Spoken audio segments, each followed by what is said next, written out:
Thank you, Michelle and everybody. This was really, really very inspirational because angels are the vital lymph for startups at the early stage. And without them, we cannot grow. And when they open up their networks and their know-how, then really things can accelerate.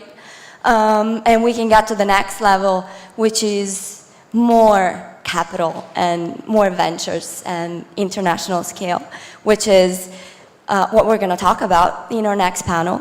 I just wanted to remind everybody that IMBA is going to have a masterclass tomorrow at IMPA Hub on angel investing. So anybody who wants to know more about angel investing, please join us tomorrow. Let us know if you haven't registered yet. So Mila, please come up on stage again. You're going to moderate this time about how do we actually build better ventures from a region. You're going to be joined by our John, who has been in the venture capital business for a very long time from the Silicon Valley. Please come on up. Jennifer, please join us as well. Jennifer is an amazing businesswoman from Ireland, now living in the Bay Area as well. Vladimir, there you go. Koprić, he's a very experienced founder. He raised capital for his startup, and he knows very well our region and the US as well. And who else do we have? Luka. There we go. Very interesting about crowd investing, and looking forward to listening to all of you. Here you go. Hello everyone and welcome. Okay, we will just carry on chatting about possibility for startups in Serbian market. Today we ended up with the conclusion that we have a high-tech talents. We're supposed to motivate them to become startups as well. And also the question of this panel is how to bring capital and to boost startup economy here. And I have a few questions for the beginning. The first question would be, where do you see and how do you see the gap between early age startup investments and no capital coming enough, or at least we are just raising there? And another question that I can imagine won't be maybe interesting to you, but it will be interesting to our listeners. How much money early stage startup actually need to go internationally? And is it enough to give them money to enable them to go internationally? Can we start from John, please? So how much money does somebody need to go international? $10, maybe 20, maybe 30. I'm joking, folks. And we talked about this earlier. So the question is not how much money you need. It's, have you solved a real problem? Do you have a real team? Have you identified actually a good business? And have you gotten the help and support you need to be successful? And that's both the challenge, but also the opportunity here. There are a lot of really smart people here. There's a lot of good technology, and that's great. But understanding markets, getting the support and help, getting, I was introduced to somebody who's been venture capital a long time. It means I'm just old, right? Which means I've made every mistake possible. Well, almost every mistake possible. I will continue to make more. But that's what it really takes to ultimately to have all of you be successful. Anybody else to add? Yes. I think money is not missing. We have a banking sector that has enough money to finance technology in Serbia. The problem is that it's too risky for them. So I think it's not lack of capital, it's lack of adequate capital or adequate investors. And what John just said, it's not only capital, it's much more smart money and well, you know, what he just said about solving problems, understanding market needs, that's something that banks cannot give it to you. So if the question is there enough capital? Yes. Is that capital going to be allocated properly? No. Is it enough? Even if it's properly allocated, is it enough? No. There is a certain need that capital cannot fulfill, and it's this way of thinking that it's a bit lacking in Serbia at the moment, but my impression is that it's getting much, much better from year to year. So I'm guessing everybody here is actually expecting a number. So here's a number, $200,000 to get out of the region and start selling. Or you can Google the hell out of your potential partners for the US, find out that they're actually having summer vacations in Miami Beach, in South Beach, in one particular hotel. You buy your airplane ticket there, you pitch to them in your flip-flops and swim shorts on a hotel balcony while half-naked people are having a party below you, and you convince them that your idea is really good. 3 months later, they come to Belgrade, they sign you, and they start investing in your idea. So there's that.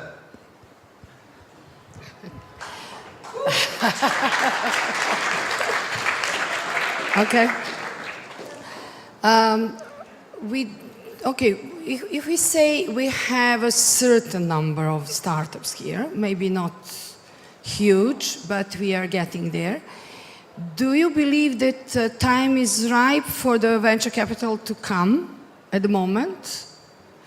If yes, why? If not, why not? Can I answer that one? So, you know, money is only one element of creating success. And for all of you who are in the room who are looking for money, and that's all you're looking for the wrong thing. You should be looking for help. You should be looking for advice. You should be looking for connections and people who you can help get you to the right people. You should be looking for people who can help you identify, people for market feedback and validation. That's what actually good venture capital is about. And unfortunately, all too often, people think about venture capital, both entrepreneurs and a lot of VCs think about it simply as writing a check. That's the easy part. The hard part is really giving all that help and assistance, and that's what you need. And so when you talk to people about money, first think about what help you need and find those people who can help you. And hopefully the good investors will be giving you all of that help. And by the way, they'll also write you a check. Anybody else? Maybe. Yeah, totally second what John's saying. So I think that the stories that we live on are the stories around you're in your flip-flops and someone writes you a check. But the reality of the game is much more about the relationships that you build and the people that you know and the connections that you make and the help that you get. And I think that as entrepreneurs, we tend to look at it like it's a sprint. It's not, it's a marathon. And if you're not setting yourself up for a marathon with the right advisors and the right support and the right help, you're not going to succeed. If you set yourself up for a marathon and it ends up being a sprint, good for you, because it's a very fast marathon. But I think in the end of the day, it comes down to who your support network is, who's helping you, and that's 100 times more valuable than any check you're going to get. Yes, but if, for example, we somehow attract the capital, which kind of mechanism we need to build before that for our startups to be able to actually use that money? Can Vladimir maybe take this one? Well, first of all, you need to be able to get a visa to the country that you want to do business in. So that's like the first thing. The second thing is that you need to understand like the basics of financials and business, because this ain't no free money, people. Like there's somebody, the VCs usually go out and they raise the round. So they promise somebody out there that they're going to get back 5 or 10 times back to their investors, and then they start building their own portfolio, giving you money, basically betting on you that you will bring back 5 or 10 times back to them. So it's not free money. You're fully accountable for each of the dollars that you get. And third thing is, don't raise money if you don't have a clear goal and a pot, at least several pots, to that goal that you want to test with that money. And be very specific when you talk with investors. Hey, I'm going to test this with your money in order to get there within this time frame with this much money. And that point there is going to bring me this, this, and this. And if it's viable, you might get money. So I meet a lot of startups who are looking to raise money because they're on the verge of failure. And guess what? Nobody is interested in investing in you if you're on the verge of failure. They're interested in investing in you because you're on the verge of success. It's easiest to raise money when you don't need it. And so think about how you can be and position yourself on the verge of success, and then people are more likely to invest in you because you've put together the right team, you've identified the right customers, you've built the right product, you understand what the right business model is, you know where success is. It's not something you're still looking for. Capital only helps you get there. It's not the solution by itself. And when John says capital, capital don't think about money. So here we're biased to think that we need to know and do everything related to our company to be successful. No, you don't have to. As soon as possible, find a partner from the target market. If it's North American market, find a person who is very experienced in your industry, lives there, is active there, speaks American English, and try to partner with him or with a company or with her, I don't care, and use, leverage, outsource to them as much as possible. If he's a good salesman, outsource sales to them. We are not good salespeople in the US because we don't speak US English very well, and we are way too aggressive when we pitch to them for sales. So you don't have to do everything. Basically, the capital means also partnerships in the target market. Would you like to add something? Okay. Because we are here to talk also about the ecosystem here. So what do you think that us as an ecosystem can do next or in general to help to bring more capital or to attract more capital here? I mean, what as several hubs, companies involved, Digital Serbia initiative, startups themselves, what do we need to do together maybe to show that this is the place where the capitalists should invest? If I may, yes, so I can give what myself and my organization, what we are planning to do. So we are trying to, and it looks that we will be successful to establish a crowd investing platform here in Serbia. It's something that didn't exist up to this point in this market. And this platform is not the goal to bring that much of capital from abroad, but rather to mobilize capital from inside of Serbia. Furthermore, its goal is to give a platform to business angels, for example, but not only them, also to people who have really not that large amount of money to invest, up from 100 euros, to support businesses that they know, not only startups, scale-ups, and companies that belong to this, let's call it SxSE group of fast-growing companies, but also to more traditional ones. So that's something that we are planning on to do. So we all need to be looking at the person next to us and saying, how can I help you be successful? Because the only way this region succeeds, and I'm talking about the entire region, not just Serbia, but the entire region succeeds, is if you and you help each other be successful, and together we all create one or more successes. It's critical. It gets, nothing succeeds like success, and we need more successes here because then we have bragging rights. And bragging rights are incredibly valuable because it attracts more capital, it attracts more entrepreneurs, it attracts more partners. So, think about building your own company into success, but think about how you can help the person sitting next to you be successful. So I would add to that, you need to talk about the risk.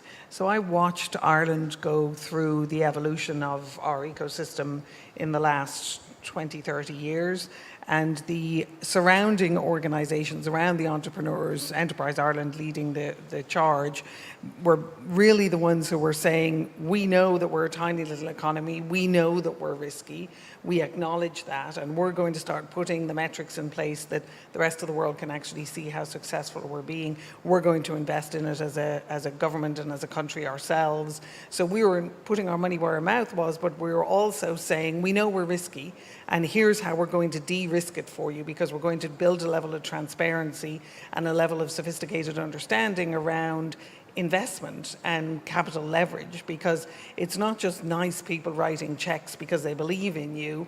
It is an investment, and it's how that capital is going to be leveraged. And so there's a lot of support for the entrepreneurs, but it's also very much external facing around marketing around the risk. Yes, when I first heard about your crowdfunding platform, Luka, I actually came up with the idea that your crowdfunding platform might be like a proof of business concept for Telekom Serbia to convince us that if a lot of people will invest a little bit, we can invest a little bit more. So this kind of probably, I don't know if you agreed with that, but I remember that it was my first impression on your crowd. Definitely, and your impression was correct.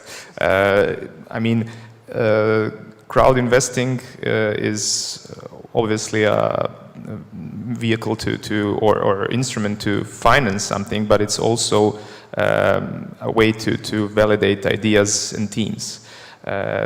Obviously, if you are working with end customers like telcos do, and you are planning on investing in some new venture, it would be advisable to firstly validate that idea and that new company and see if there's demand on the market, if it solves somebody's problem.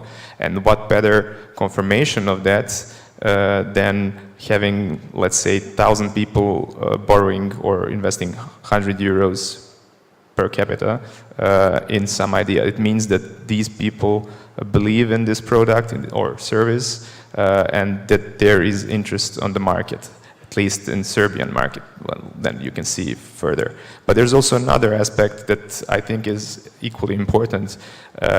You not only test the market, you also test the management of that company, because as venture investors or business angels and venture capitalists always tell you, team is the most important element in every startup. And if a team of a small company that doesn't have much resources manages to convince that large number of people to give them money, that is also a very good confirmation of their ability to market both themselves and their product or service. And for you as a potential investor, corporate investor, that's something that it's approval, it's a confirmation that it's a good company, it's a good product, but it's obviously also increases chances that your investment is going to be successful and bring you returns. Thank you so much. Also, we have some VCs around, also in the region. We had Jan for years, now we have ICT Hub VC, also Impact Hub started investing. We are announcing that we are ready to start investing. What do you think about possibility to make co-investments, co-financing, working together? What is maybe your experience? As you said, you are the most experienced here. No, I'm the oldest. I didn't say I was the most experienced. I'm just the oldest. So you know, there are two aspects of investing. One is to give companies real help. And having more smart people around the table is actually good, because ultimately that's the real value. But also having more investors around and more investors where they can bring in other relationships is also really critical. Being the sole investor in a company, when everything is going right, that's great. Guess what? I've never been involved with a startup where everything goes right all the time. And so for investors, this is sort of like wearing seatbelts. You know, it's a good thing to have when you're going to be in an accident and you don't know when the next accident is going to happen. So having co-investors helps the company, but also helps the investors. And again, you know, there isn't too much money here right now, right? And so the opportunity and the willingness to share people and resources and deals is really critical, again, because the goal here is to create success. Vladimir, do you have anything? So if they're institutions, like they have a company, VC fund that invests, co-investing can be really beneficial for startup. Because when things really do go downhill, they will talk between each other, and one of them will usually stay cool-headed, so you don't get those panic attacks and like trying to take over the helm of the company and drive you in where they feel safe. The other thing is, if you're raising co-investment from angel investors, which are not syndicated, and you have to speak with each one of them separately and repeat everything 10 times, and then wait 10 weeks for each of them to respond back to you, and then put them at the same table, and then one has a change of heart, the whole round will break down. So you don't want to waste your time and do it like that. So for all you entrepreneurs out there, I meet a lot of entrepreneurs and they're always afraid one investor is okay, two is bad, three is even worse, right? Because all of a sudden you've got all these investors in your company. Let me tell you a little secret. The more investors you have in a company, the less ability any one investor has to get their way and control your company. So 3 investors actually means they have individually and even collectively have less control over your company. And that's counterintuitive, but that's reality. And for all you investors in the room who are now really angry with me for letting out the secret, I apologize. So, which means also bargaining power from the founder with all of them. It's higher if there are more than only one. I also wanted to ask the last question, but I would really like everybody to answer a question. I would like to have some kind of conclusion on this panel.